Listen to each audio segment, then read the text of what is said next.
നാളെയാണ് നമ്മുടെ വോട്ട് രേഖപ്പെടുത്തുന്ന ദിവസം, 26-ാം തീയതി. നാളെയാണ് നമ്മൾ നമ്മുടേതായിട്ടുള്ള ജനാധിപത്യ പ്രക്രിയ കാണിക്കേണ്ട ദിവസം. നാളെയാണ് നമ്മൾ നമ്മുടേതായിട്ടുള്ള ബുദ്ധിയും വിവേകവും പ്രകടിപ്പിക്കേണ്ട ദിവസം. ഇതെല്ലാം കൂടി നാളെ നമ്മുടെ ദിനമാണ്. ഇടതുപക്ഷം പറയുന്നു ഇടതുണ്ടെങ്കിലേ ഇന്ത്യയുള്ളൂ. ഇടതുപക്ഷം വരുന്നതിന് മുമ്പേ ഇന്ത്യ ഉണ്ടെന്നുള്ളത് പച്ചപ്പരമാർത്ഥം. കഴിഞ്ഞ പ്രാവശ്യം അവർ പറഞ്ഞു LDF വരുമെല്ലാം ശരിയാക്കുമെന്ന്. പൊതുജനമേ, നമുക്കറിയാം അവരൊന്നും ശരിയാക്കിയില്ല. അവർ ശരിയായി, നമ്മളെ ശരിയാക്കി. നമ്മളെ ശശികളാക്കി. പാവങ്ങളെ പിഴിഞ്ഞ് ക്ഷേമ പെൻഷൻ, ആ പെൻഷൻ, ഈ പെൻഷൻ എന്നൊക്കെ പറഞ്ഞ് ശമ്പളവും ഇല്ല, പെൻഷനും ഇല്ല, ഒരു ക്ഷേമ പ്രവർത്തനങ്ങളും അവർ ചെയ്തിട്ടില്ല. എന്നിട്ടാണ് അവർ ഉണ്ടെങ്കിലേ ഇന്ത്യ ഉള്ളൂ എന്ന് പറയും. ഒന്ന് ആലോചിച്ച് നോക്കൂ. അവർ മാത്രം ഉണ്ടെങ്കിൽ ഒരു ഇന്ത്യ ഉണ്ടായിക്കഴിഞ്ഞാൽ നമ്മുടേതായിട്ടുള്ള ആ ഗതികേട്. അപ്പോൾ ആലോചിക്കുക, നല്ലപോലെ ആലോചിക്കുക, നല്ലപോലെ നിങ്ങളുടെ ബുദ്ധി ഉപയോഗിക്കുക. പിന്നെ വലത്, അതായത് കോൺഗ്രസ് ഇതര പാർട്ടികൾ നടത്തുന്ന കോപ്രായങ്ങൾ, അവർ തമ്മിൽ തന്നെ അങ്ങോട്ടും ഇങ്ങോട്ടും അടിയാണ്. അതിൽ ഇടതുപക്ഷമുണ്ട്.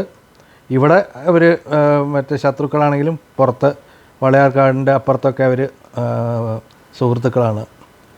അപ്പോൾ അവരെന്താ പറയണ വെച്ചാൽ, കോൺഗ്രസ് എന്താ പറയണ വെച്ചാൽ, അവർ തേനൊഴുക്കും പാലൊഴുക്കും, അവർ എല്ലാ സ്ത്രീകൾക്കും ഓരോ ലക്ഷം വെച്ച് കൊടുക്കും. 50% ആണെങ്കിൽ തന്നെ എത്ര കോടികൾ കാശ് വേണ്ടി വരും അവർക്കൊക്കെ കൊടുക്കാൻ, ഓരോ ലക്ഷം. പിന്നെ തൊഴിലില്ലാത്തവർക്ക് തൊഴിലുണ്ടാക്കി കൊടുക്കും, ഇല്ലെങ്കിൽ അവർ കാശ് കൊടുക്കും.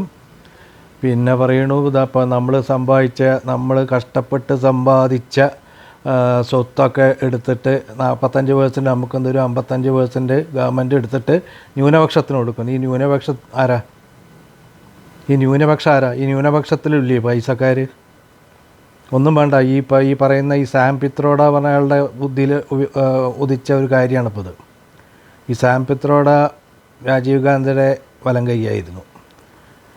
ഈ സാം പിത്രോഡ ഒരു എഞ്ചിനീയറാണ്. അയാൾ കുറേ ടെലികമ്മ്യൂണിക്കേഷൻ വിപ്ലവങ്ങളൊക്കെ ഇവിടെ നടത്തിയതൊക്കെ കാര്യം ശരി തന്നെയാണ്. അയാൾ അമേരിക്കനെ താരതമ്യപ്പെടുത്തിയിട്ടാണ് ഇവിടെ പറയുന്നത്. അമേരിക്കയിൽ അതാണ്. പക്ഷേ അമേരിക്കയിൽ, ഞാനും അമേരിക്കയിലുണ്ടായിരുന്നു. അമേരിക്കയിൽ മുക്കാലും ആൾക്കാർ ഈ ലോണൊക്കെ എടുത്തിട്ട് വീട് കെട്ടി, കാറ് മേടിച്ച്, അങ്ങനെ പടിപടിയായിട്ടാണ് അവർക്ക്. പിന്നെ അവിടെ ഈ ബന്ധങ്ങൾക്കൊന്നും, ഈ ഫാമിലി ടൈസ്, അതായത് നമ്മുടേതായിട്ടുള്ള ഒരു ബന്ധങ്ങളൊന്നും അല്ല അവിടെ. അതിനാണല്ലോ ഈ ഫാദേഴ്സ് ഡേ, മദേഴ്സ് ഡേ, മറ്റേ ഡേ, ഈ ഡേ എന്നൊക്കെ പറഞ്ഞിട്ട് അവിടെ അത് നമ്മളിവിടെ കോപ്പി അടിക്കുകയാണ്. അപ്പോൾ അതേമാതിരിയൊരു കോപ്പി അടിയാണ് ഈ സാം പിത്രോഡയും ചെയ്യാൻ ഉദ്ദേശിക്കുന്നത്. അത് ഏറ്റുപിടിച്ചിട്ടാണ് നമ്മുടെ രാഹുൽ ഗാന്ധിയും പറയണത്. അമേരിക്കയുടെ അതേമാതിരി ഒന്നും നമുക്കിവിടെ പ്രാവർത്തികമാക്കാൻ പറ്റില്ല എന്നുള്ള വേറൊരു പരമാർത്ഥം. നമ്മൾ കഷ്ടപ്പെട്ടുണ്ടാക്കിയ കാശും സ്വത്തും നമ്മൾ മരിച്ചു കഴിഞ്ഞാൽ നമ്മുടെ മക്കൾക്കോ അല്ലെങ്കിൽ നമ്മളുടെ ഭാര്യയ്ക്കോ കിട്ടണതിന് പകരം ഒരു 45% അവർക്ക് കൊടുത്ത് ബാക്കി ഗവൺമെൻറ്റിന് കണ്ടുകെട്ടുക. എന്നിട്ടത് ആർക്ക് കൊടുക്കുന്ന അവർക്ക് തന്നെ അറിയില്ല. അവർ ആദ്യം സെൻസസൊക്കെ എടുത്ത് അതൊക്കെ അവിടെ ഇരിക്കട്ടെ. അതൊക്കെ വരാൻ പോണ കാര്യങ്ങൾ. പക്ഷേ ഇടതും വലതും ഇതുവരെ രാഷ്ട്ര പുരോഗതിയെ പറ്റിയിട്ട് എന്തെങ്കിലും വാക്ക് പറഞ്ഞിട്ടുണ്ടോ? കൂടി പറഞ്ഞത് എങ്ങനെയെങ്കിലും മോദീനെ പിടിച്ച് താഴെയിട്ടിട്ട് ഇവർക്ക് അവിടെ കയറിയിരിക്കണം. എന്നാൽ ഇവർ കയറിയിരുന്നോട്ടെ. പക്ഷേ ഇവരുടെ ആരാണ് ഒരു പ്രധാനമന്ത്രിയായി ഇരിക്കാൻ യോഗ്യതയുള്ള ഏതെങ്കിലും ഒരുത്തൻ ആ 28 പാർട്ടികളിലുണ്ടോ?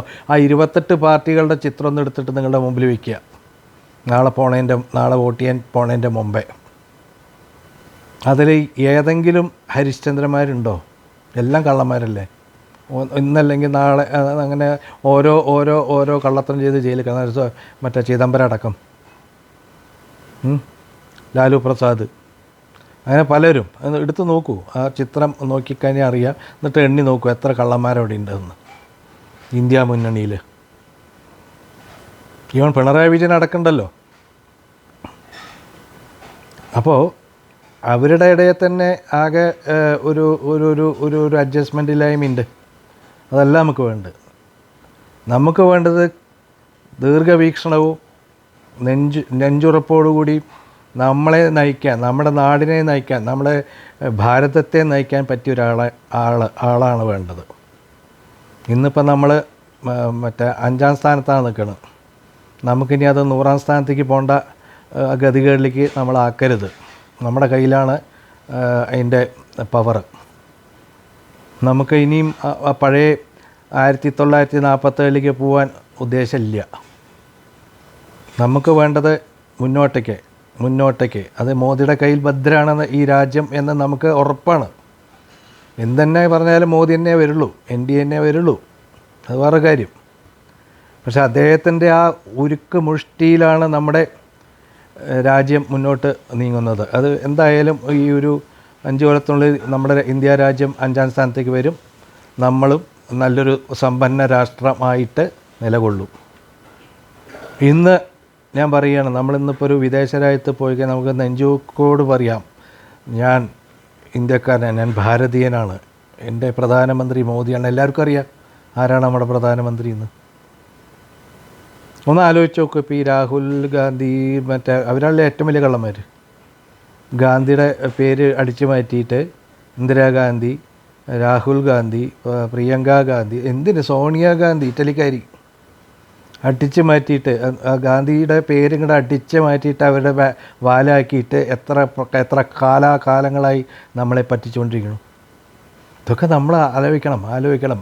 ഇനിയും നമ്മൾ അറിഞ്ഞില്ല കേട്ടില്ല എന്ന് പറഞ്ഞിട്ട് ഇരിക്കരുത്. നമുക്ക് നമ്മുടേതായിട്ടുള്ളൊരു സ്റ്റാൻഡ് വേണം. നമുക്ക് നമ്മുടേതായിട്ടുള്ള അഭിപ്രായം വേണം. ആരാണ് ഈ രാജ്യത്തിന് വേണ്ടി നല്ലത് ചെയ്തതെന്ന് തിരിച്ചറിയാനുള്ള ബുദ്ധിയും വിവേകവും നമുക്ക് വേണം. അതാണ് നമ്മൾ നാളെ വോട്ടിംഗ് ബൂത്ത് പോകുമ്പോൾ ചെയ്യേണ്ടത്. എൻ്റെ അഭിപ്രായത്തിൽ BJPക്ക് കേരളത്തിൽ, അതായത് താമര നമ്മൾ വിരിയിച്ചാൽ നമ്മൾ രക്ഷപ്പെട്ടു. കാരണം എന്താ വെച്ചാൽ ഈ ഇടതിനെയും വലതിനെയും ജയിപ്പിച്ച് വിട്ടുകൊണ്ട് ഒരു കാര്യമില്ല. കാരണം നമുക്ക് പിന്നെ കൂടുതൽ നമ്മളുടെ ജീവിതം കട്ടപ്പുകയാവുക എന്നല്ലാതെ വേറെ ഒരു കാര്യവും നമുക്ക് ലഭിക്കില്ല, ഉറപ്പാണ്. അപ്പോൾ നമ്മൾ നമ്മളുടേതായിട്ടുള്ള വോട്ടിംഗ് പവർ ഉപയോഗിച്ച് ഒരു സ്വാർത്ഥ ലാഭത്തോടുകൂടി അല്ലാതെ പ്രവർത്തിക്കുന്നവരെ നമ്മൾ തിരഞ്ഞെടുക്കുക. നാളെ പോവുക, നല്ലപോലെ ആലോചിക്കുക. ഈ ഞാൻ പറഞ്ഞ മാതിരി ഇന്ത്യൻ മുന്നണിയിലത്തെ ആ ഫോട്ടോ മുമ്പിൽ ഇങ്ങനെ വെച്ചിട്ട് നോക്കുക, അതിൽ ഏതാ ഹരിശ്ചന്ദ്രനുള്ളതെന്ന് ആരെയും കാണില്ല. എന്നിട്ട് പോയിട്ട് നാളെ വോട്ടിംഗ് ബൂത്ത് പോയിട്ട് വോട്ട് ചെയ്യുക, മടങ്ങുക.